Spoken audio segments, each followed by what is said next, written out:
What is going on, everybody? Welcome back to another episode of Sloppy Saturdays. And today we are talking about Brendan Sorsby now entering the supplemental draft. I feel like with this Brendan Sorsby case, we have been going back and forth. Every time I think something's going to happen, something else happens. We thought at one point there was absolutely no way he was going to get his eligibility back. He finds the right judge to do that. Now, after he does get his eligibility, he decides now to enter the supplemental draft. I'm here to break it all down for you guys. I know some people are confused, like, why, if he just got his eligibility, is he going to enter the supplemental draft now? We are going to talk about it. Now, I do think, again, he probably should have never went through with all of this if he was going to enter the supplemental draft anyway. But I do think Brendan Sorsby got into a case where he expected some things maybe that he didn't expect to happen. Now, we knew the NCAA was going to appeal right after Brendan Sorsby got his eligibility back. But we also see scenarios where Texas Tech is going to get sued by the Big 12. Big 12 was taking legal action, appealing, going through all of this as well. So Brendan Sorsby really had to make a decision in a sense because the NFL Supplemental Draft deadline is June 22nd in 5 days. And if Brendan Sorsby and his lawyers felt that his eligibility was up in the air still, he had to go to the NFL Supplemental Draft because that's pretty much a guaranteed path for him to play football next year. Even though the NFL could still deny him from the supplemental draft, but based on prior instances, I really doubt that is going to happen.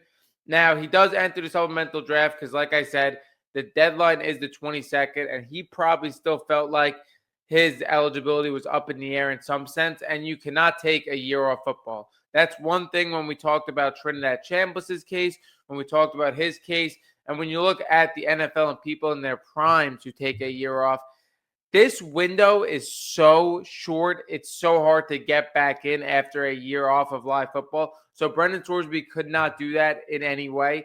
That's the main reason why he decides to go into the NFL. And this is basically a done deal now. He's done with college. He goes into the supplemental draft.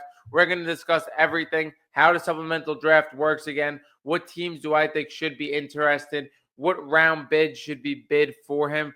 Now, the supplemental draft will happen in late July. This very rarely happens. I believe the last time we saw this, or the most notable times we saw this, was with Terrell Pryor, was with Josh Gordon. Now, when you look at Terrell Pryor's case, he entered the supplemental draft because he lost his eligibility for sending over memorabilia and rings, and obviously when that stuff wasn't allowed, the issue was he was sending stuff to, it was called like Tattoo Gate. He sent it to a tattoo artist, all this memorabilia, these rings, these awards, everything. And obviously that was a time where you can't sell off your name, image, and likeness. So he lost his eligibility after the NFL draft, and he had to enter the NFL through the supplemental draft.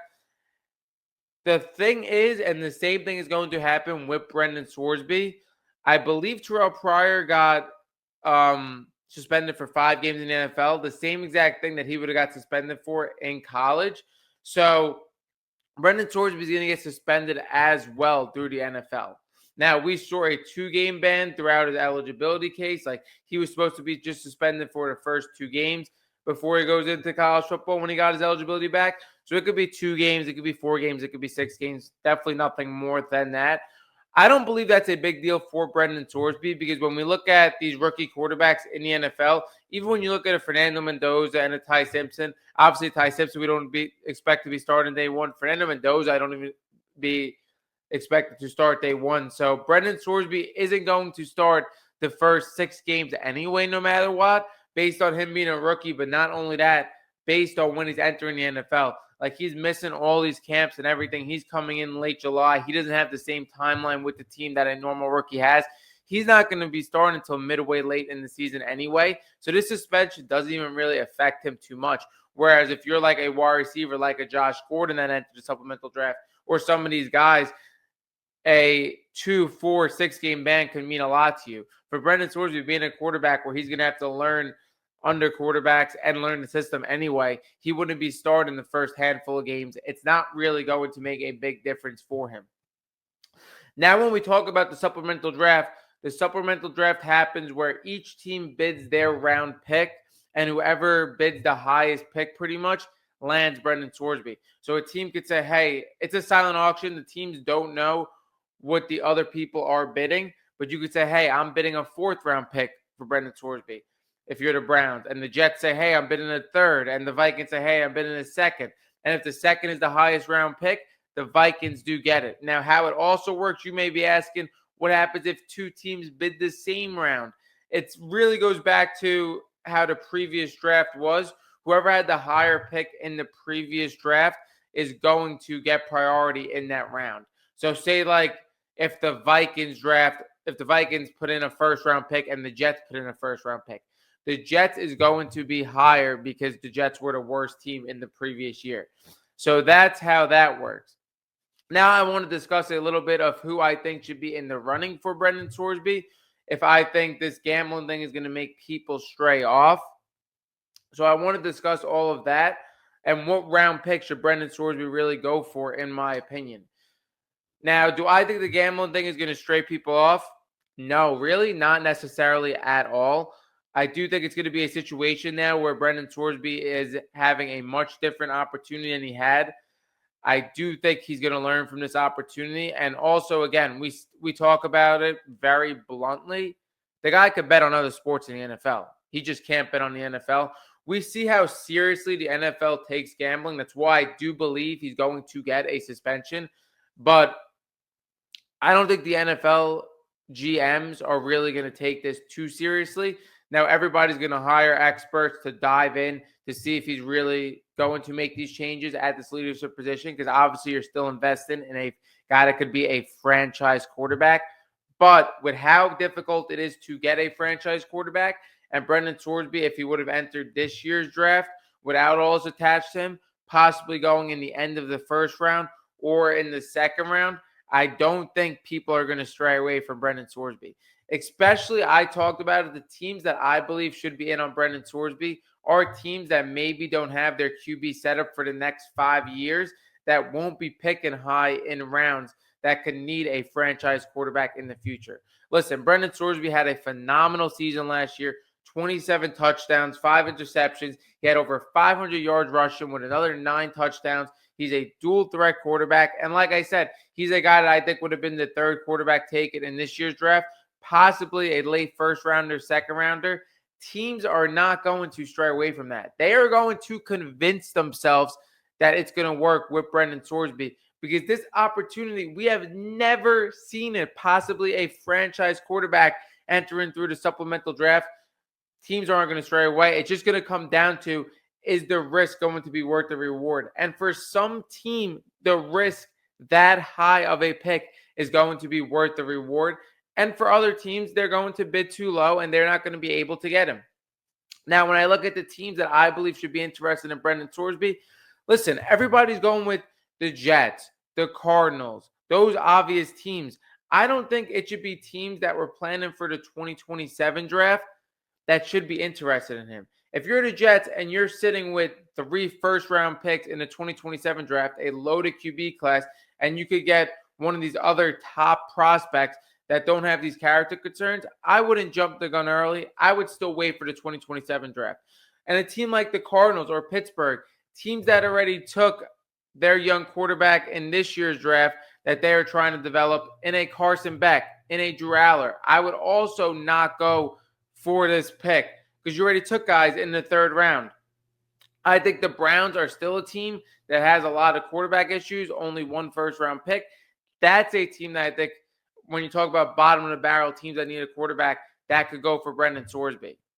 But like I said, I think it should be teams that are pretty good setup without their quarterback, that their quarterback situation isn't guaranteed for the next 5 years.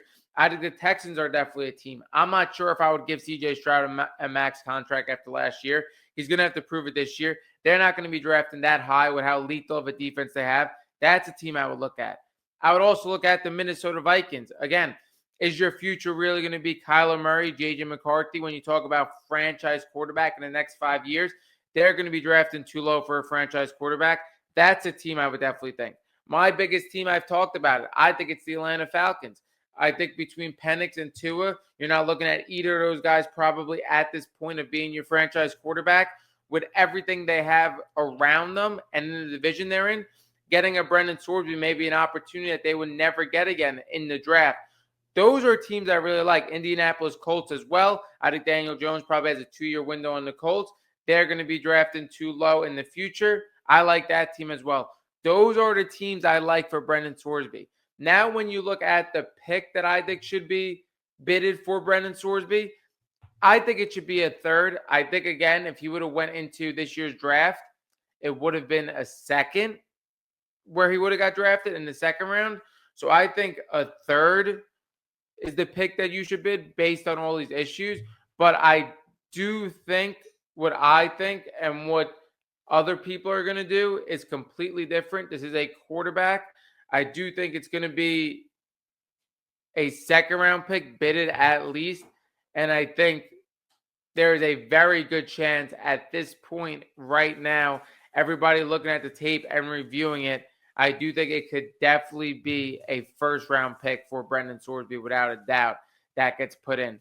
Listen, he's a game-changing quarterback. He's a guy that's predicted next year to be a first round pick. And for a lot of these teams that could be drafting pretty low, they may think a first round pick to bid for Brendan Sorsby. They could convince themselves in doing that.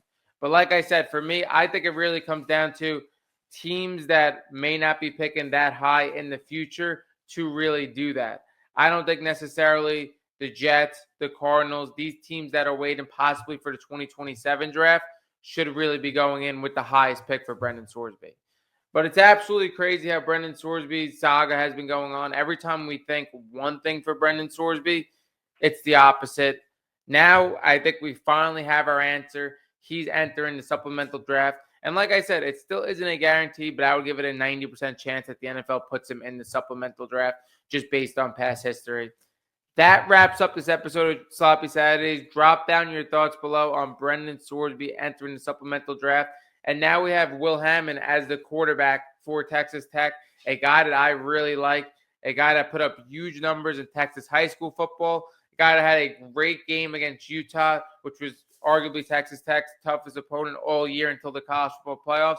I think he's a guy that could definitely win the Big 12 still for Texas Tech, but I'm not sure if he's a guy that could take them to a national championship like I thought Brendan Sorsby could. We're going to have to see throughout the season, and he's coming off a major Achilles injury.